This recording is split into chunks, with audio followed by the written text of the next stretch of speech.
Have you ever tried to do a random act of kindness or a good deed for somebody and it totally blew up in your face, or it didn't work out as you intended? Stay tuned, let's talk about it.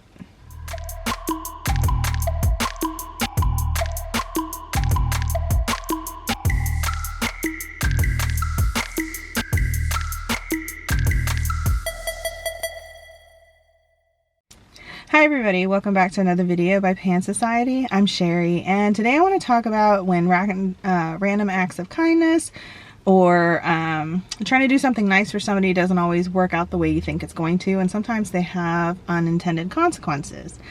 So before we get started on this, I just want to say this is just my experience and my opinions. The reason I'm bringing this up is because I want to open this up to conversation, because we can all approach something differently, and we all process information differently, and we also process the scene that we're seeing differently. So there's always so many different ways we can react. That being said, the reason this came up is because a friend of mine recently was in a drive-through at a coffee shop, and somebody ahead of her had paid for her order. So the idea is it's a pay it forward chain, and you always kind of want to pass that kindness on and pay for the person behind you. Well, she looked at the vehicle behind her and there's 3 people in it. So obviously it was going to be more than she had already planned on paying for her order. She did it anyway. And the reason she brought this up is because she brought it up as a joke of getting caught up in one of these, and then, you know, but I told her, I was like, I'm not a fan of these pay it forward chains because of situations like that. And it's not the only reason, but the people that we're paying it forward to were already in that line. We knew they could afford what they were going to order, right? So I'm not sure what I mean, it's a generosity thing, I understand that, but it's a weird situation. But it's also, for me, I always think about, well, what if the person behind me or behind them? So I'm always thinking, like, you're putting them in a spot where they might not have done this. This might not have been in their sovereignty. So you're kind of forcing them into a situation of paying it forward or looking bad in front of the cashier or whoever they're paying, the barista. So you're forcing somebody who wasn't in this to participate as well. So that's their choice for sure. But there's also, what if that person has anxiety and now you're forcing them to make a decision on the spot? Or if they're on the spectrum and they were prepared to take care of their transaction but not process more, past that, and now you've thrown something into their lap. So you're kind of roping somebody else into whatever you're doing.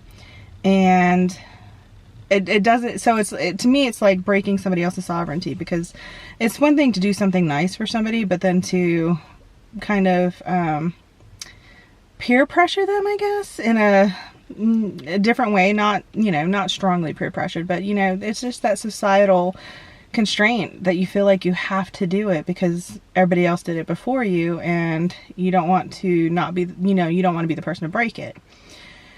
But then I also think about all the situations that maybe there was somebody there in that line that has a gift card for their birthday or Christmas, and they can't afford to pay it back, and this was like maybe their one treat for themselves.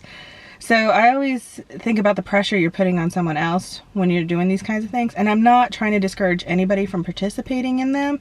It's just it gives me anxiety thinking about these what ifs. And the reason for that is because I'm always trying to be mindful of the long-term effects of something, like any kind of thing I do. And a great example is this. When I first moved here in Alabama, I joined a group that would meet on Saturday mornings, and we would put together meals for the homeless and the disadvantaged. And when I first joined, they were taking the donations and they were buying a whole bunch of breakfast sandwiches from one of the fast food restaurants. And in my head, so this is my first time with this group, and I was just like, why are you doing breakfast sandwiches? It doesn't sound healthy. It doesn't sound nutritious. It sounds weird.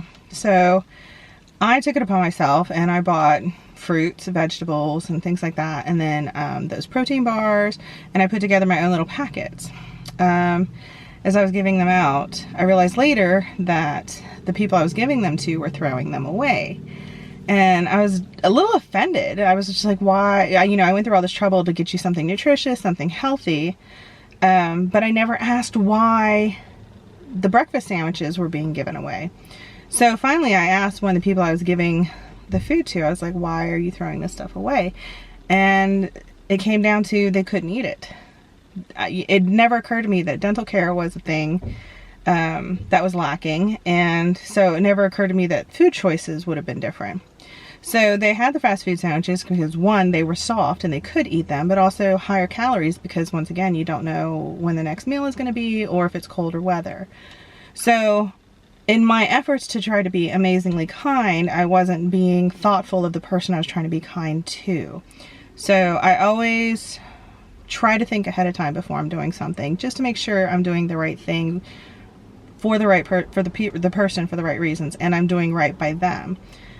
So sometimes it gets me to the point that I'm like really anxious to do it, or I'm overly paranoid. And so I always think about it, and I want to open this up to conversation. You know, have you been in a situation where your act of kindness might have been hurting somebody, or there was unintended consequences that you didn't think about? And I'm not saying don't help people. Always help people. Always help when you can. Always be kind when you can.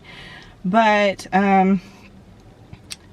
it's just being more mindful about it and being thoughtful and asking how I can help, or how can you help when we're in these situations. But if you have been in these situations, comment down below. Let me know how you reacted, how the situation was changed, or if you have any tips or tricks on better ways of doing it. Thank you so much for sharing your time with me today.